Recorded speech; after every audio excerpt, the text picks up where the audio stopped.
Leonid, I wonder if you believe that the global monetary system, or fiat system, which has been operated since 1971 worldwide, has a lifespan, has to have an end. I mean, like expiration date. What do you think about that?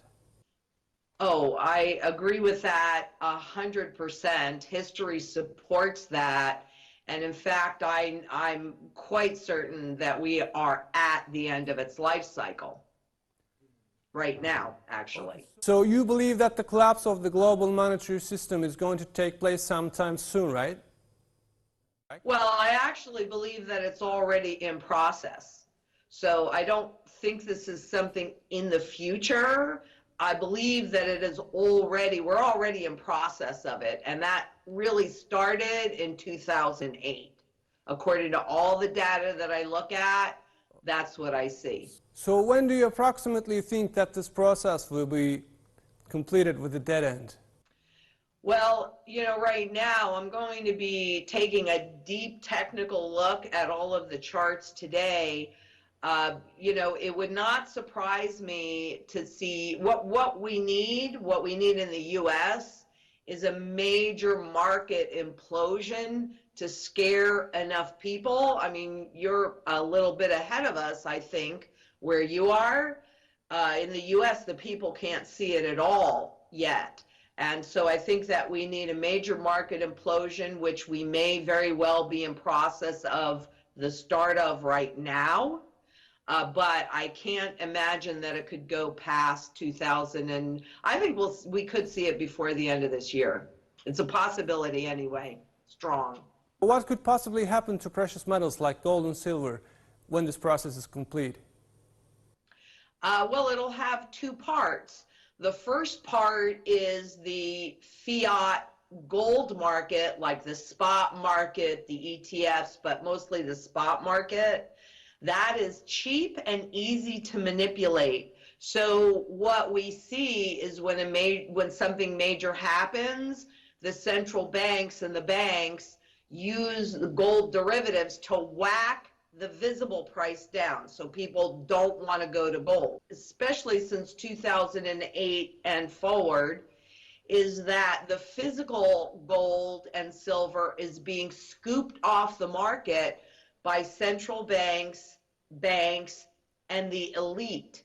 So the availability of the physical will dry up very quickly, even as the spot market is likely to implode.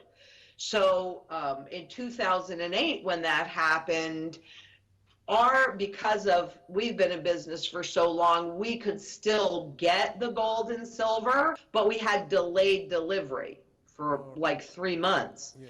This time, I don't think we're going to be able to get it.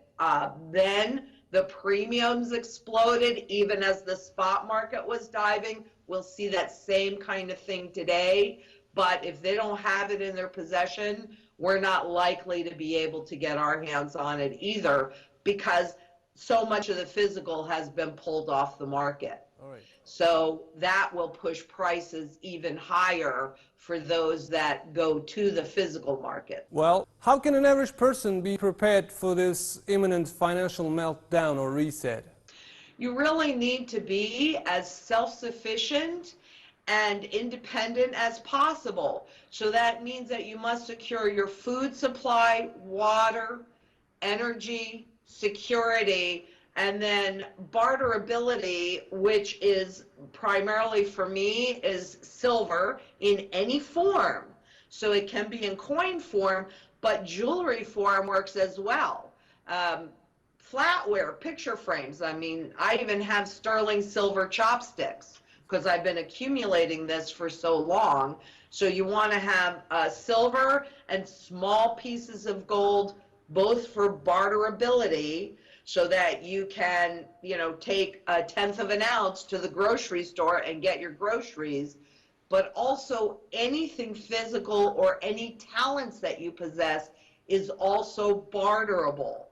So in these circumstances, even things like toilet paper become, you know, very valuable. And then larger pieces of gold for wealth preservation to take advantage of what happens during these transitions. And if you do all of that and build that community piece so that people can come together and supply all of the things that you need. I mean, there is safety in numbers. Yeah, And so I think that's what we have to do to survive this. You mentioned that people should be prepared in terms of food and water supply and so on, which makes me think it's really serious and something to scare, right? Oh, absolutely.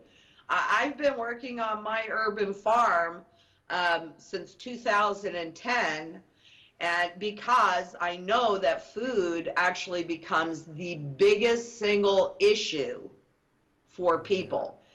So I've been working on creating that for not just myself, but for anybody else, as many people as I can help. I mean, obviously I can't help everybody. But yeah, I've been working on building that for myself to help us all have the ability to survive this. Won't be pretty.